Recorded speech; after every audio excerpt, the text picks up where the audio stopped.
জাহাঙ্গীরনগর বিশ্ববিদ্যালয়কে বলা হয় সংস্কৃতির নগরী। তাই বিশ্ববিদ্যালয়টিতে নবীন শিক্ষার্থীদের সংস্কৃতির মধ্য দিয়ে বরণ করা হয়, তেমনি বিদায়টাও হয় সংস্কৃতির মধ্য দিয়েই। প্রিয় ক্যাম্পাস থেকে বিদায় বেলার কষ্ট যেন চাপা কান্নায় জমা হয় প্রিয় শিক্ষাঙ্গনে। তাই বিদায় বেলায় সেই কান্নাকে মধুর করে রাখতে আয়োজিত করা হয় আনন্দ উৎসবের, যার নাম র্যাগ ডে।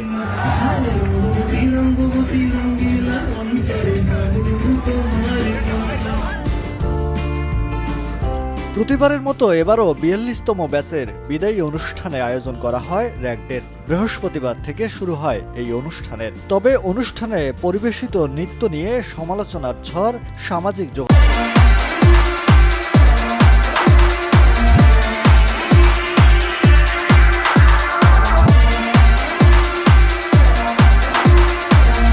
হিন্দি গানের সাথে ৩ মিনিট ৭ সেকেন্ডের যুগল নাচের ভিডিও ইতিমধ্যে সামাজিক যোগাযোগ মাধ্যমে ছড়িয়ে পড়েছে। ভিডিওটিতে ওই ব্যাচের এক ছাত্রীকে ওয়েস্টার্ন পোশাকে নৃত্য পরিবেশন করতে দেখা যায়, যা নিয়েই নেতিবাচক মন্তব্যে মশগুল নেটিজনরা।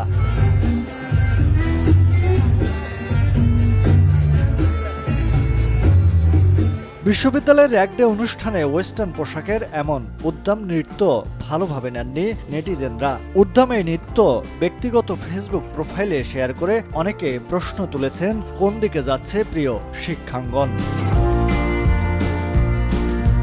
মুহিব আল হাসান, সময় সংবাদ, ঢাকা।